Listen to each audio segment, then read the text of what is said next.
Hi, my name is Heather Adams and I am with MassLive, and today I am at TEDxSpringfield and listening to so many powerful stories and important lessons, and then I get to talk to people. So that's what we've been doing all day. We have other videos on our Facebook page, so check those out, like MassLive, check out TEDxSpringfield. There's videos on there too. So today, and right now, Bonner Ness, who talks about the transformative power of purpose. So can you tell me a little bit about what that means and what you talked about? Sure. Wonderful to be here today at TEDxSpringfield.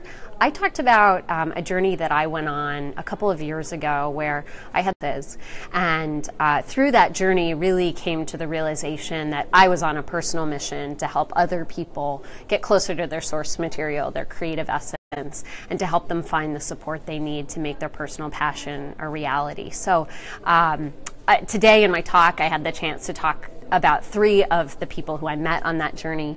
One woman, Aurelia from Guatemala, who is a baker in the northern hills of Guatemala, very inspiring woman who was completely determined to make her vision of becoming a baker a reality.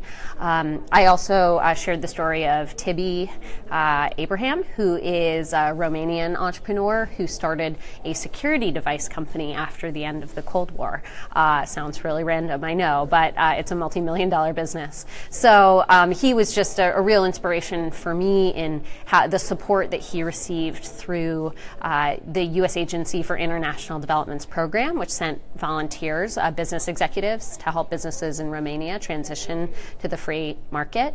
And then I also talked about Charles Gottfried, who is a leader in hospitality in Nigeria. He trains Nigerian... Yes. Okay. All right. So sorry to everyone we lost connection, but we are back.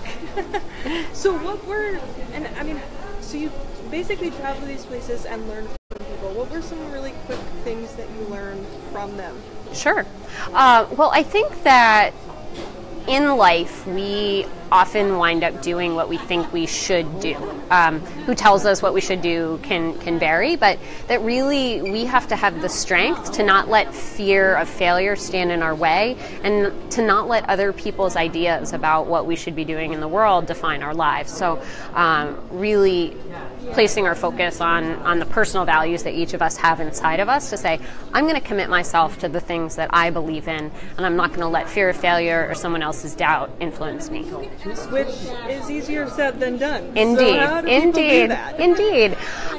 Well, you know, I think so I had this experience where I left the job where I had the amazing opportunity to travel to all of those countries in order to join a very notable political campaign, which took place last fall, a losing political campaign, which was really devastating from a personal standpoint. I worked 80 hours a week for 3 months straight, as did many hundreds of people around the country. But really getting to the end and saying I could work so hard for something and lose helped me realize that the stakes of failure they're high, don't get me wrong, but that what we really have to learn through failure is, fall down 6 times, get up 7. That you really have to take the bull by the horns and just go for the things that are important to you, and learn from failure rather than be destroyed by it. So that was my personal view. Also that it's not as bad as you think. Things might get worse before they get better sometimes, but it'll work out in the long run. Yeah. So how did you get back up again? Well, one of the things I talk about in my talk is, that sometimes a purpose you've been holding at arm's length will find you in a moment of darkness. And that's really where I was. People had been telling me I should start my own company for the better part of a decade, and I'd always wave them off like, what kind of company would I start? I don't think I'm qualified to do that. What would it? And all of a sudden, there was this moment of just emptiness where I was like, oh, okay. There it is. That's the thing I've been looking for that really was in front of my face all along. And really recognizing that my passion for helping other people make their visions a reality was itself my purpose. So I think for me it was a lot of digging deep, really a lot of self-reflection, a lot of self-care and time by myself, but then also really understanding what was important to me, what's the change that I want to see in the world, and how can I commit myself to that in a really big way. And I think some struggle people have is like right now there's a lot going on, Yes. and knowing what problem you want to tackle and you want to solve can be overwhelming. Yes. Oh my gosh, that's so true. I like to think of this in two ways. So I think one is you can think about it as the issue that's really important to you based on events that have shaped your life, and find a way to plug into something from an issue area perspective. The other way is to look at it as a levels perspective. So do you want to get involved in your community, your immediate neighborhood? Do you want to get involved in your state? Do you want to be involved at a country level? Maybe you want to be, an ally to people, to women, or you want to be an ally to people in your ethnic group. Or maybe, we heard from one woman today who became a female pilot, which, is a very commercial pursuit, but she's a huge standard bearer for gender equity. So there are ways that you can do mundane things, everyday jobs that aren't necessarily big social impact positions, but you can do them in a way where you're saying, I'm doing this because I believe in something bigger than myself, and this is my way of advancing it. And do you have to pick just one thing? I don't think you have to pick just one thing, but it sure does help. So I think that, or at least, one of my inspirations, I guess you could say, Marie Forleo, she says, you can have a side hustle and a main hustle, or you can have two hustles, but you sort of, you really only have two hands. So I think it does help. You can spread yourself too thin. And so identifying what is the thing that's most important to you, and then what's the thing that is maybe also important to you, but the side thing can be helpful in prioritizing how you use your time.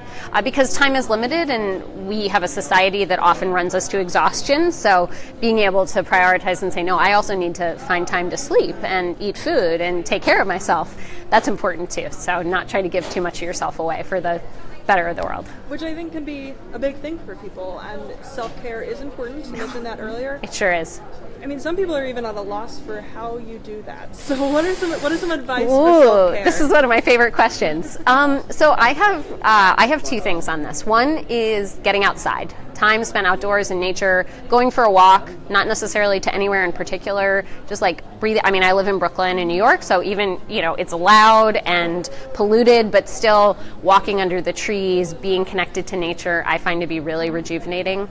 The other thing that I've done is I've made a practice of using the first hour of my day for myself. So I'm a big follower of Julia Cameron's book, The Artist Way. She recommends writing in a journal every morning, 3 pages. And I found that practice. I've been doing it for 2 years now. And I've missed literally one day. Even when I was working on the political campaign, I still got up every morning and wrote like 1 page of this is what happened yesterday.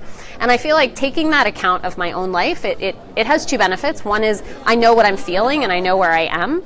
And it's a record. It's like I'm taking myself seriously. Everything that I do every day, no matter how mundane, I'm making a record of it and remembering for myself. I think there's like a Chinese proverb that's like the faintest pencil is more enduring, more lasting than the strongest memory. We have so many memories of so many things that we can't always keep track of them.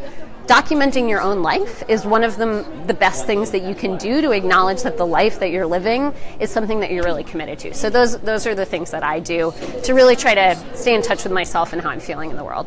And if someone is feeling super inspired by either this TED Talk, hopefully, or even just this Facebook Live, sure, and they want to make a change in their life, but they have so many things going on, like thinking about making a big change is really hard, what do you suggest?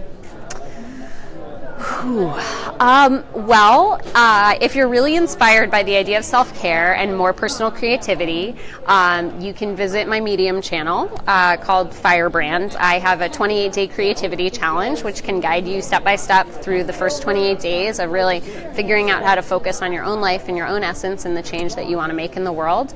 And I would say, what was the last time you did something for the first time? Last weekend I ran a Tough Mudder race, 10 miles, 20 obstacles, lots of mud, my body's still covered in bruises. And that was something that I saw for the first time 5 years before, and I was like, you know what, I'm gonna do this. And the guy, right out of the gate at Tough Mudder said, when was the last time you did something for the first time? I think just doing one thing for the first time, something that really scares the pants off you, that's a really great way to push yourself outside of the status quo and to see how that makes you feel. What are the ideas that it brings up for you? What are the new ways that it makes you think, the realizations that it makes you have? And that taking those actions, even those little tiny actions like running a Tough Mudder race, can make a big difference in how you see the world.